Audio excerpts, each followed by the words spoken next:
for a treat.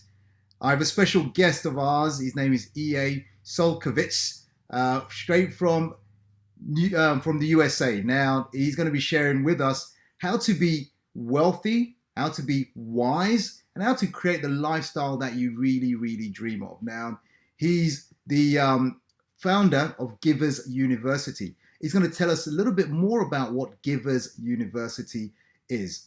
And I will say this. Thank you for joining us here at the Business Success Show. You know, often we say on this show that there is more to life than the daily hustle and grind. What are the other things that are so, so important to you as well? And often people say adventures, sports, family, faith, and all that good stuff. So this gentleman, the reason why I've invited EA here is because he's the embodiment of this. You know, he started his first business, if you like, at the tender age of 16. He's gone on to become a millionaire before the age of 23. He's founded and inspired so many other businesses to form as well. And I love his background because he takes time to do the other things that are important as well as creating wealth. He's very, very wise. So let's go over to EA. EA, tell us a little bit about yourself, your background, and what you do these days. Thank you, Mac. It's such a pleasure to be on your great podcast and, excuse me, be able to share with your listeners. And I was listening to you say those things about, my background and my bio, and I was still thinking, well, my last name is still longer than all of those. But anyway, so so I've got to get to work if my last name is still longer.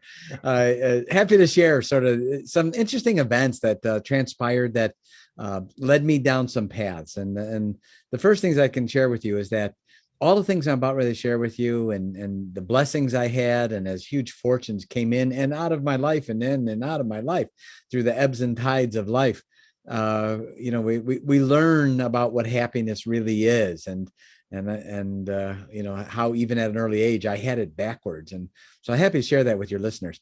I was born in Chicago, Illinois. I know, the podcast in the UK, but you have listeners in 30 plus countries.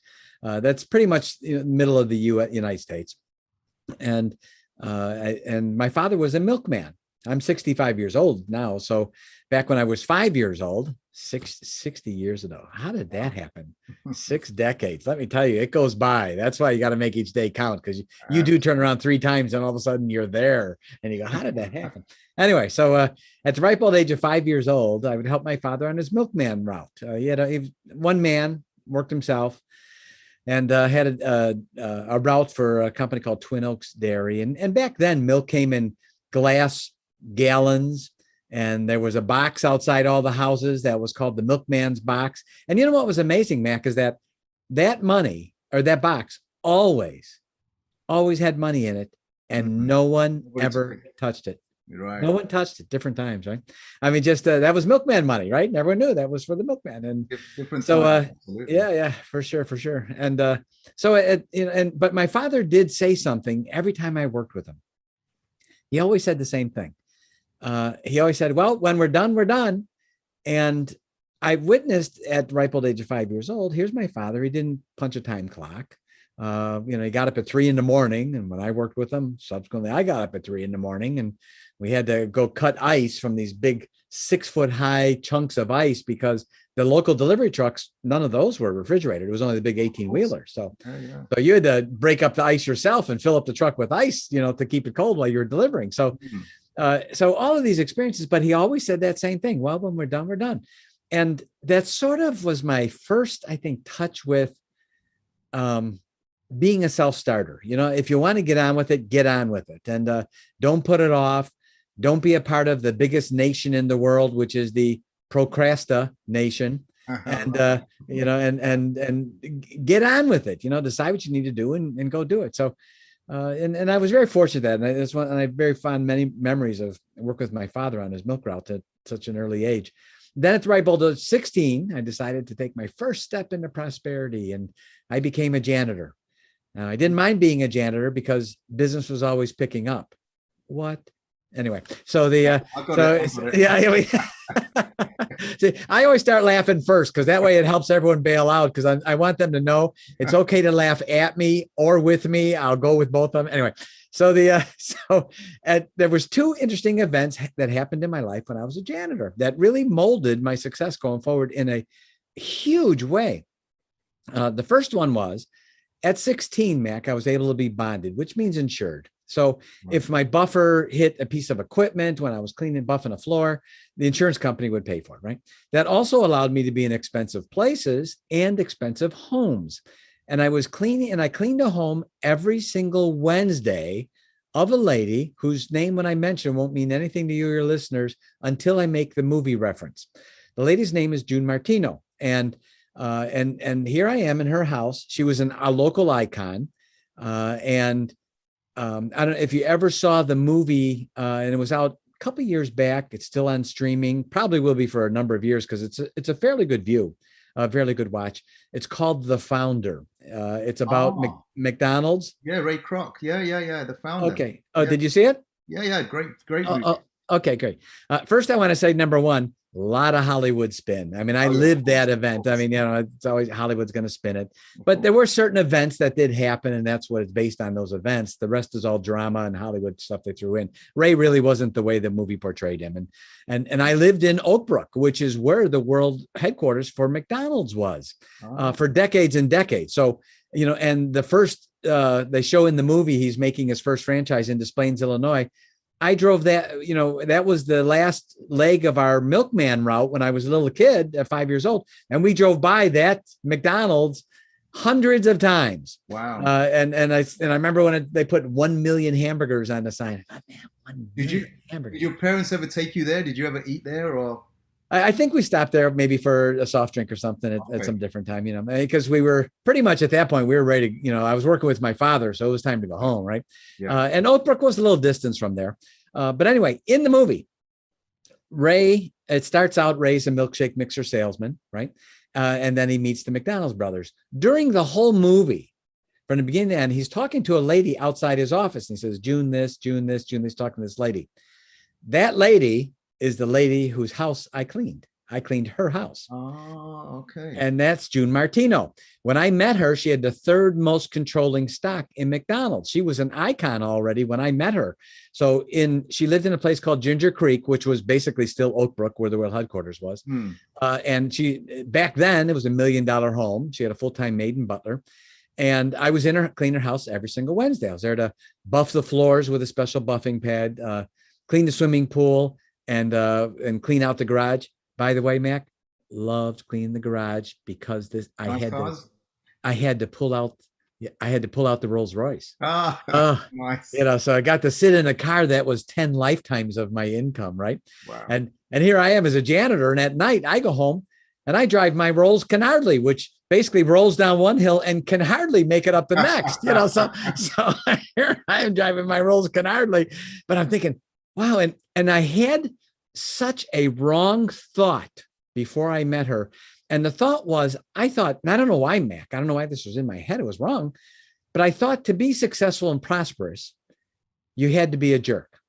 You had to be me only oriented. You had to be self-oriented. You had to be willing to push people down so you could jump on their shoulders and go up. You had to be the first one to say it's only business. I hate that when people say that. Yeah. When they say it's only business, I walk right then. I don't even finish the conversation. I walk because I say they just told me up front they're going to take advantage of me. Why do I have to hang out for it? Right. Exactly. So I don't believe in the only business thing, So and June, Mac, she was such the opposite. It was extraordinary. She was so approachable, so nice, so gentle. She never condescending to her help. She had a full-time maid and butler.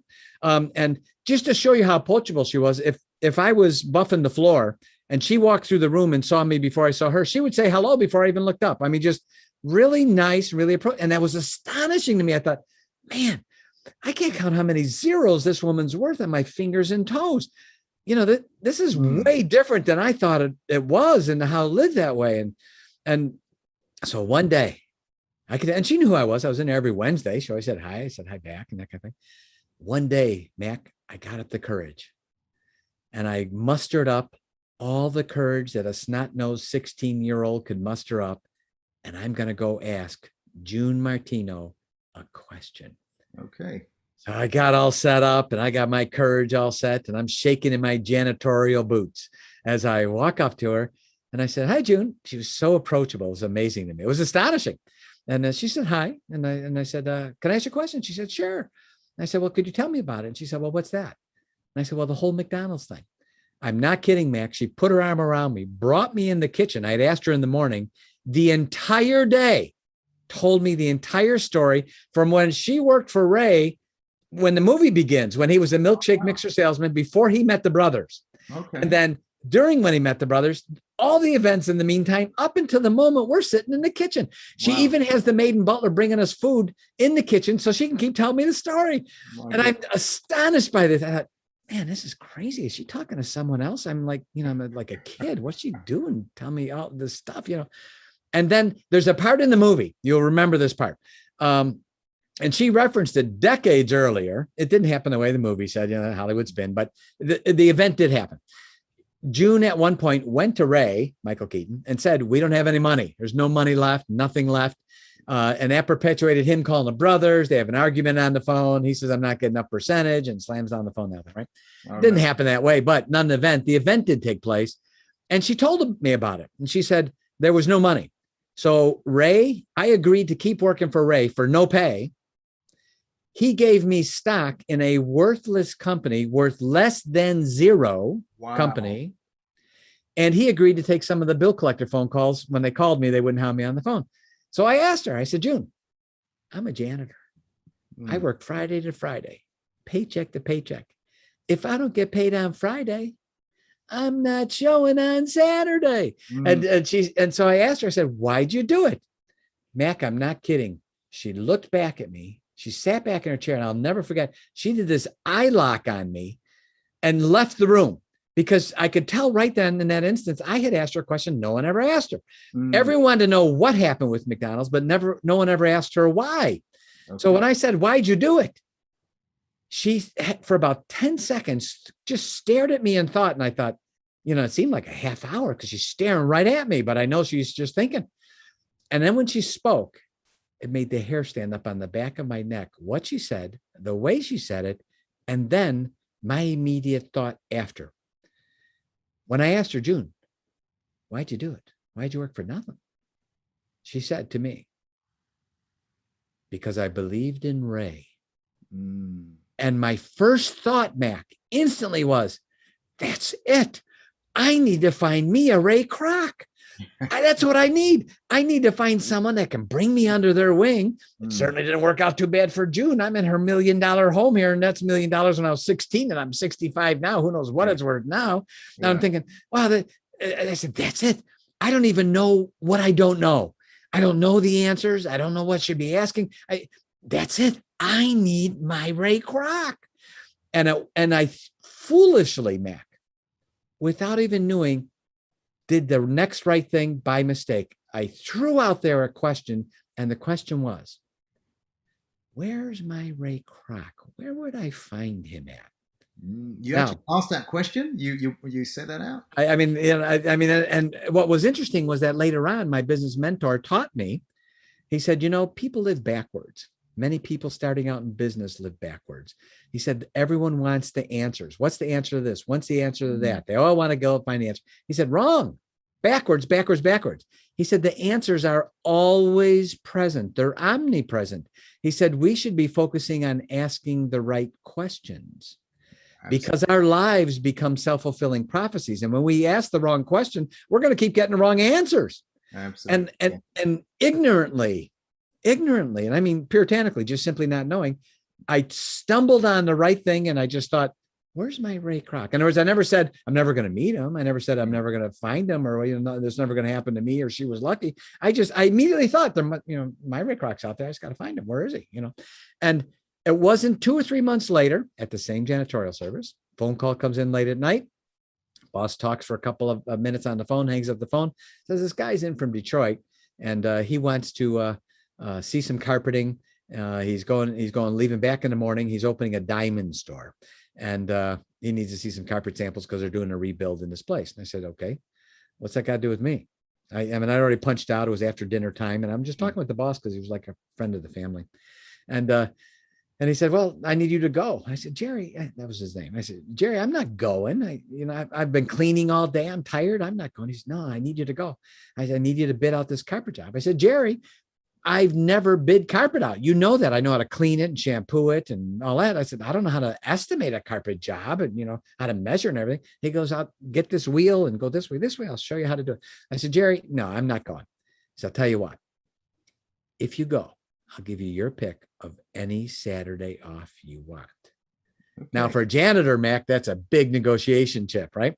Any Saturday I want off, because we work on Saturdays, right? When businesses are closed. Morning to night, we're cleaning. So I repeated back, any Saturday I want off? He said, yeah, any Saturday. So I said, okay, Jerry, I'll go. So I open up and I'm throwing the carpet samples in the back of my Rolls Canardly. And little do I know, now I want to set the stage for your listeners. I'm tired, physically tired, mentally tired. I'm exhausted. I'm getting ready to do something I've never done before, so I don't want to do that. That's measure this carpet job. I'm getting ready to meet a guy from Detroit. Seriously, a guy from Detroit? What do I meet someone from Detroit for, right? I mean, I'm from Chicago, right? So, exactly. So I have all these reasons I'm not going. Little do I know, I'm getting ready to meet the man that will change the trajectory of my life forever. I'm getting ready to meet my Ray Kroc. The man that will become the father I never had, even though I had a father, and I will become the son he never had, even though he had a son. My Ray Kroc. And I've said no, no, no all of these times. So I share with your listeners first. Be careful of those moments. Be observant of those small, tiny, seemingly insignificant moments that are on the edge of a dime that seem so small that later on will become the most life-changing events you've ever had, because this man became my Ray Kroc. He became my mentor, and the things he taught me jet propelled me ahead in my life, not things that I needed to know, or there were things I wanted to know. Yeah. And at the age of 19, then I asked him the big question. I said, Sam, his name was Sam Robbins, will you teach me everything? And I mean everything. He said, okay, but I want one thing from you. And I said, well, what's that? He said, when the time is right, and you will know that time, I want you to teach as many other people everything I teach you. So at 19 years old, Mac, I made a vow. I made an oath. I made a commitment to my business mentor that today is manifest as what we know as Givers University. Wow. And by listening to him and all of those things, I was very blessed. At the age of 21, I became a millionaire. At the age of 33 years old, at 33, that was the first year of my life, I earned $1 million in personal income after I had paid all my taxes. It wasn't business income. This is personal income. After my taxes were paid for the year, I still had $1 million in my pocket. Nice. I didn't do any of those things. I simply listened to someone who was either A, knew something I didn't know, or B, was doing something I wasn't doing. Right. And in this instance, that was my mentor. So I crossed the T's, I dot the I's.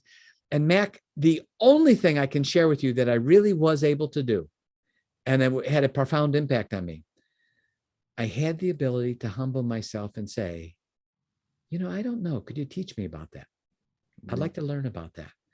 Today, Mac, people are so caught up in wanting to be the smartest guy in the room. And they're so caught up, I got to look good. I got to look better than everyone else. I'm so concerned about how everyone's going to perceive me and see me. That's baloney. That's total baloney. Right. My business mentor said, and he drilled it in me. He said, do you know what the smallest package in the world is? A package all wrapped up in itself. And he said, learn to humble yourself and simply say, and that was my, I did learn that. And he was so smart and I was so young. I sort of did it, I guess, by default, because I thought, man, he already knows it. And I thought, and when I met him, I think this guy, wow, it's great. He's rich and happy, not even realizing I had that backwards. First, we should be happy and then rich. But at 16, I'm all about the money, right? I want to make money, right? And then, but I made the vow and I learned. And then subsequently, for 2 years, I was very fortunate. I had my own radio talk show and I interviewed over 1,000 millionaires in 2 years. what a blessing that was. And the things I was able to ask them off the air, and some things I can share with your listeners that I think will be golden nuggets for them in this I was about podcast. to say, what's a common theme? Yeah, You must have heard a common theme. 1,000 millionaires you're speaking to, yeah. for sure, for sure. And one of the things, digressing for half a moment, with the first thing that I've mentioned so far, I share with your listeners: get a mentor. If you don't have a mentor, get one. If you don't have one, we call that naive, because there are people out there who want to help you. There are people like Mac. Your show is a mentoring show. Absolutely. You mentor people and you help them, and they should be listening to your podcast, subscribe to it, share it with other people. Absolutely. But get a personal mentor, and not someone that just knows how to say the right things. I have to share with you, Mac, I've met many educated idiots in my life. Likewise.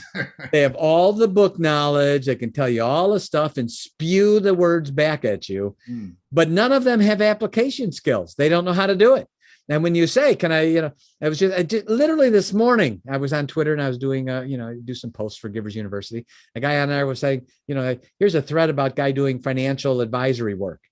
And I put in there, I said, unless he's willing to show you his personal portfolio and he's proving that what he does works on himself, you're paying for his education. That's what you're doing if you're not, right? That's absolutely right. And so get a mentor, but be discerning as to who that mentor is. But then when you get them, listen to them, humble yourself, have the ability to say, wow, I really don't know that. Could you teach me about that? I want to learn. And, people have respect for someone that can do that. As interesting as that is, there's nothing condescending or diminishing about it. It's actually just the opposite. What do you think, Matt? I want to ask you this. I totally agree with what you've said. Now, I want you to share with our listeners here why having a mentor is so, so important. Because at the tender age of before the age of 16, I presume your father was your mentor. You're doing what he says. Later on in the stage, you come across June. June does what she says. You come across this, this other gentleman who you're willing to listen to, ask questions, humble yourself. So you created success at a very early age, okay? And you continue to do that. You're 65 now. But why is having a mentor, or a coach, or an advisor, or a guide so important to creating long-term sustainable success? Because if you're not making it, that means you either aren't thinking the right thoughts or you're not doing the right things, period. It's that simple. And find someone who's thinking the right thoughts, find someone who's doing the right things, and then just ask them to teach you. And usually I have found, and I've talked with billionaires, traveled with billionaires with the B, and these people, they're so kind and so easy to talk to, so much easier than and approachable than most people even think, because they're intimidated by their wealth. And actually, they even wish they weren't perceived that way. Right. And to your question, because it's part of it, really, it's part and parcel, the commonality with those millionaires I interviewed. They all had, all of them, not some of them, they all had a story of a time in their life when everything told them to stop. Their family said, don't stop. Their business said stop. Their finances said stop. The economy said stop. Political said stop. Everything in their life said, don't take the next step, throw in the towel. Wow. All of them had that story, not some of them. Now, this is over 1,000 millionaires. Now, what's interesting is that the next things they said, there was two things that followed up. These are people that I interviewed, different industries, different time periods. They, over the course of 2 years, they didn't even know each other, yet they even used the same words. It was astonishing to me when they all told me that story, because I was looking for these commonalities, Mac, like you had asked, because I wanted to learn by that. There must be some common threads I can learn from here, from all these people who've, quote unquote, made it financially. And so they all said, I should say, a number of them said the following: do you know I took the next step just to see if there was anything else that could go wrong, to see if I had missed anything? because it seemed like everything had gone wrong. Was there anything possible that I missed? And they said they said I even did it out of morbid fascination because I was so far down, I couldn't go any lower, it seemed. And I was curious to see if I could go any lower. And I took the next step. And here's the part that was interesting, Matt. When they took that next step, they said the next part was mysterious. All of a sudden, and it was like all of a sudden, things started to connect on its own, almost effortlessly. It was almost as though temporary defeat had exited their life and to go screw up someone else's life who's going to give in and throw in the towel because this person doesn't know when to give in. Right. And they all have that example. And they said, it was amazing. They said, sometimes things started to come together in spite of what I was doing wrong. It still came together. And so here's something that my business mentor shared with me that I can share with all of your listeners that's so vitally important. And it even links back to June Martino. Okay. And that is, he taught me every, not some, not once in a while, not a few, every adversity in life carries with it the seed of an equal or greater benefit. Every adversity, not some of them, all of them. Now, it's up to us to move those leaves aside, find those seeds. And when we do, we will realize that's exactly what we needed to get the next step up. And without that temporary defeat, we never would have gotten the seeds. Absolutely. So he said, so every adversity carries with it. So what happened with June Martino? Here she was, I asked her, I said, I'm a janitor. I would have left, I'm not getting paid. Why'd you she found those seeds. She believed in Ray. She took the next step, and then, he paid her in stock. And of course the rest was history, financially. And so I can share with you that every adversity does. Now, the next part I'm going to say, Mac, will bake the noodles of some of your listeners. They will think, I'm moving to the United Kingdom. I'm not moving to the United States, because if they think the way this guy is, he is off his rocker, right? Okay. But I can share with you, when they ponder on it, they will see the truth of it. And that is, as we begin to understand, as my business mentor taught me, he said, get rid of the word failure. Do not say it. Get it out of your vernacular. It's too eternal sounding. It sounds too eternal in our lives. He said, replace and supplant that word with the words temporary defeat. He said, in your life, you're going to get tackled 1,000 times. He said, and when you stand up, you're going to realize it was temporary defeat. You just got a first down. You're still in the game. Right. He said, when you use failure, you've thrown yourself out of the game. He said, so don't use the F-bomb, failure. Temporary defeat. And all of these millionaires had a temporary defeat. June Martino had that temporary defeat. And the thing I want to share with your listeners is as follows. When we understand the role that temporary defeat actually plays in our lives, we will begin to, and here it comes, welcome and embrace it when it shows up. Now, so I say, why in the world would you embrace defeat? Temporary, why'd you? Because when you learn that the seeds are there, the seeds that you need, all you have to do is move aside the leaves, and there it is. And my business mentor said, he said, your ability to succeed will be based on your ability to cultivate those seeds that were only there through your temporary defeats. So the faster you can get through those temporary defeats, the faster you can cultivate those seeds. He said, when you go up the stair steps of life to prosperity, you won't be walking. He said, you'll go into a flat run up those stairs, and you'll be running by everyone else that's coming from a position of fear, who says, I don't want to take a chance. I'm afraid. What are they going to think about me? Everyone's going to think I'm nuts because I took the next step. All those things, those conversations that we have in our own mind every single day. So as a result, and by the way, statistically, it has been proven we have 35 of those conversations in our head every minute. Every minute. Okay. Over 18,250,000 conversations with ourselves in our own head every year. Self-defeating conversations. Yes. Or self-fulfilling prosperity conversations. Right, right. And that's why people don't realize the importance of those thoughts they have, because those thoughts manifest themselves. They ask the wrong questions, they get the wrong answers, life manifests themselves. And later on, you just look in the mirror and you know all the questions they've asked. There they are. So those 1,000 millionaires, Mac, they all had the time where everything said stop and they took the next step. They all learned that temporary defeat was just that. It was temporary. It was not eternal. And they all learned those seeds were there to help them go forward. Let me ask you this. I love your storytelling, by the way. I love the analogies you use. I mean, our audience will love it because it really makes sense. In terms of temporary defeat, what would you say was one of yours, whether it's a small one or a big one, that really brought this home to you, that actually, here it is. Now I've got to figure this out. You went ahead and figured it out, and you got that acorn turned into an oak tree in that time. Do you have an example of that? Yes. Rather than go the stories, and of course your listeners have already figured out, and I never say anything in 10 minutes if I can say it in 20. So they've already figured that one out, I'm sure. But I can share with you that I had 3 major defeats in my life, where wealth came in huge amounts.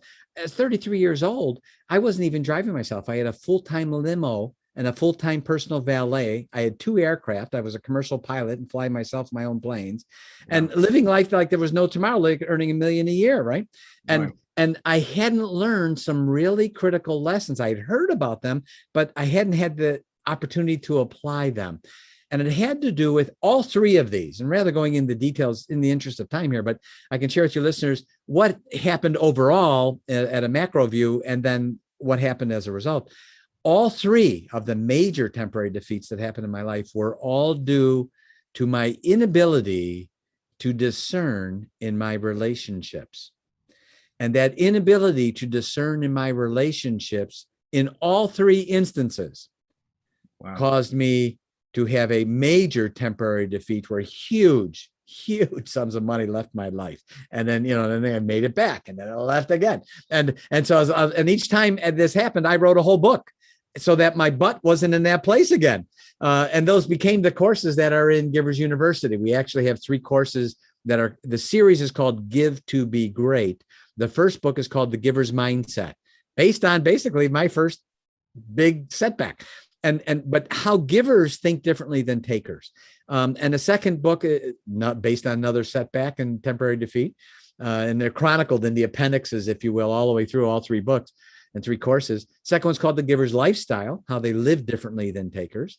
And then the third is Giver's Lifelong Learning. So I can share with you that with these defeats, they were profound in my life because it caused me to pause, do the appropriate thing, so I was never in that particular instance again. And part of that was, I can teach other people these life lessons, if you will, and teach them how important happiness is first. Yeah. And then, because one of the things we teach is what's called the law of compensation, and that success and prosperity and wealth has nothing to do with money. It never did. Money is nothing more than a ruler and a yardstick. That's all it is. It's unit of measurement. If in our society, people that did things right, they thought right, lived the right way, if everything was based on toothpicks, that person would get a lot of toothpicks. All right. So the money itself is nothing more than a yardstick. And I asked W. Clement Stone, who was a billionaire. We were doing some Easter seal work together. And I asked him, I think he's a billionaire. So I asked him, I said, Clem, he'd like to be called Clem. I said, what's money to you?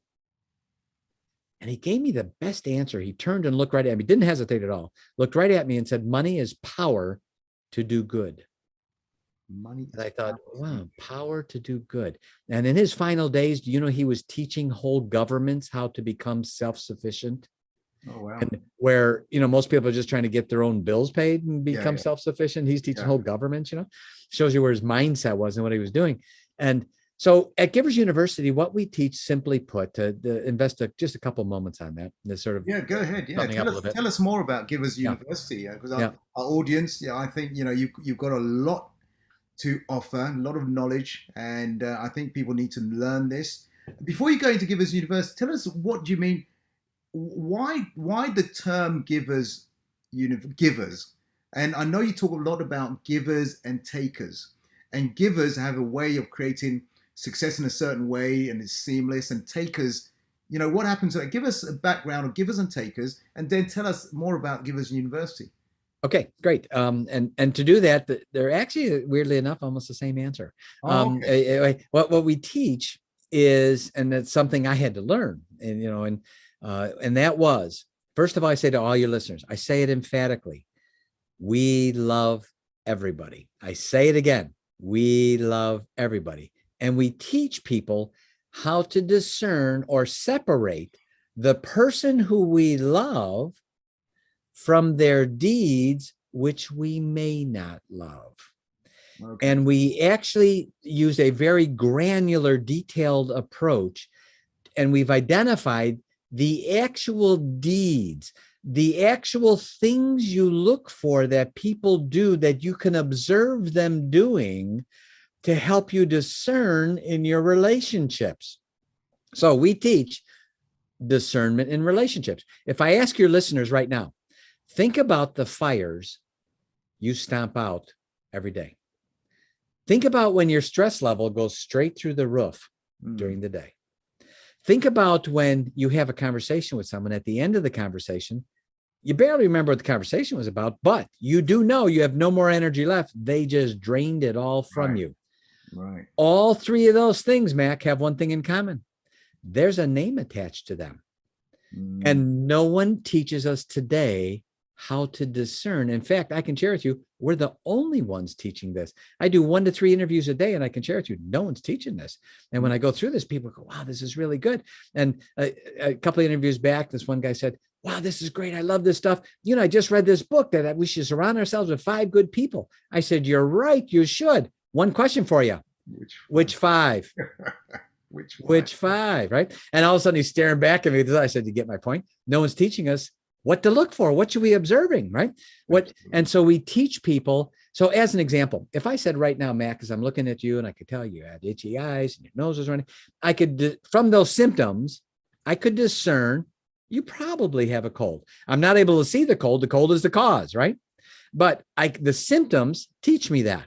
Supplant symptoms with the actual deeds you would observe. And from observing those deeds, you begin to discern, should I pull this person closer into my life and have them a part of my giver community that I want to build, my giver people that I'm giving to and they're giving back to me, hence the name Givers University. We're giving because givers bring with them, Mac, the 3 W's of wisdom, wealth, and wellness. By contrast, if I see certain deeds being done and I'm observing these because I'm being taught these observation skills, and when I learn these things, now I may want to begin respectfully distancing myself, not nasty or rude or insensitive, respectfully distancing myself from them. Because when I bring them in closer, they're bringing the 3 Ds of takers, which are defeatism, disruption, and destruction. And when I bring them close into my life, they're going to make me collateral damage. And I'm going to be stomping out fires. And when I'm stomping out a fire, what happens to my productivity? Out the window, because I'm stomping out fires instead of producing results. What happens to my stress level? Straight up. That's right. I can share with you right now, Mac, because I have been blessed to learn these things, teach them, and have mastered them. I literally have virtually, for all intents and purposes, a 0 stress life.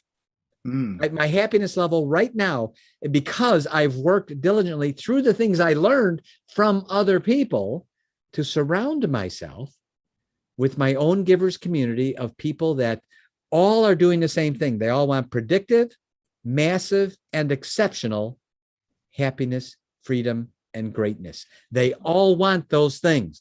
And from that, I have now this community I've cultivated over the years, if you will, that now help. I give those things, they give those things. The ideal people around us. So I don't have energy drainers around me. There's energy givers around me, and I give them energy back. So we live in a world today, Mac, your listeners, think about this. Businesses open and closing faster than ever before. Products antiquating overnight by new products. Yeah. Well, what do all you have left? Our relationships. And no one's teaching us how to discern what our relationships should be. So when we say giver, Mac, we're not labeling a person. We don't label people. We're labeling their deeds, giver deeds. When we're saying taker, we're labeling their deeds, not the person. So we've identified actual deeds that we want to give in checklist form free to your listeners. We want to give them some checklists so they can print it off, put it in their pocket. So EA, how can our listeners here connect with you or get these these things, or where can they go? How can they connect with you to learn more or join your Givers University if they choose? But how can they? Great. Thank you for asking. They simply go to our website. It's givers, plural, giversuniversity.com. We're actually going through a huge website upgrade right now. So in the next week or two, and I think the free newsletter sign up thing might have already be moved over to the new site. So if you don't see it, hang out 2 weeks, it'll be back, because as soon as the new site gets published, it's huge. It's going to look awesome. Nice. In any event, it's a free newsletter that we want people to sign up so we can give them some great usable tools for free. Excellent. Usable tools in their life. When they sign up for our newsletter, first of all, we don't spam people. I hate that. I sign up for something, and next thing you know, I'm getting 6 emails a day from them, and I put unsubscribe. It's just aggravating, Yeah, absolutely. And so we send out 1 email a week on Thursdays, and in that email, there's great usable tools that will help teach them how to discern in their life and help them become more prosperous. And there's always we have a weekly, like a 1 to 2 minute clip we put out. It's a video on our YouTube channel that also is Givers University. And we love that people go there and subscribe, because it's great mentoring as well. And we have a clip we do every week that's called Discern, that teaches people how to discern. So when first they're going to get an email that simply says, do you want to communicate with these people? Say yes. Because then within minutes later, they're going to get the first checklist, and it's called the 6 arrows that takers shoot at givers. It's a great 6 thing that we want people to print it off. You put it in your pocket, because they'll start observing these things and going, oh yeah, I can see that now. I got it. Right. And then a couple of days later, they're going to get another freebie from us. And this is my favorite checklist. It's called the 25 do's. Mac, it's 25 deeds. The actual deeds to watch them doing for those people you want to have around you with your giver community, and those you want to respectfully distance from. And then once a week after that, they're going to get, an email on Thursday from us that has helpful tools, discernment, relationship tools for their toolbox, because this is a skill that can be taught. And as a final thing, if I can share one final thought with your listeners in closing, it's the one thing my business mentor shared with me that he talked me into and persuaded me to say every day. And I've said this for decades to myself, these 3 things. And I share these with your listeners because it will help them in any and all aspects of their life. When they reframe those, what they used to call temporary failures into now temporary defeats, when they begin to realize that there's seeds of greatness and the seeds in these adversities, and they begin to see these things and use them over and over. These 3 things that they should say to themselves every day, they should begin saying now, because they work. And these are them. I will never give up. I will keep rising up, and I will always overcome. Very nice. On that note, EA, that's just been amazing. Thank you for all the information. Thank you for all the valuable tips and strategies. Thank you for all those amazing stories. So much so, I'm going to listen in again, and I'm going to, obviously we'll be sending this out to all our listeners all around the world. And I want to say thank you for your energy and much blessings for you. And you heard it from EA Solkovitz.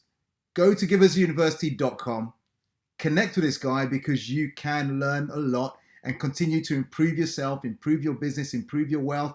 They're talking about wealth, health, wellness, wisdom, all together, starting from happiness, then stretching from there. So connect with EA Skolkovitz and Givers University. I want to say thank you, EA, for your time, energy. And until we connect again, thank you for all our listeners here. Make sure you share this with everyone, like it, and also get them to connect with Givers University as well. Great learnings. Thank you for being here, and speak to you all very, very soon. Thank you.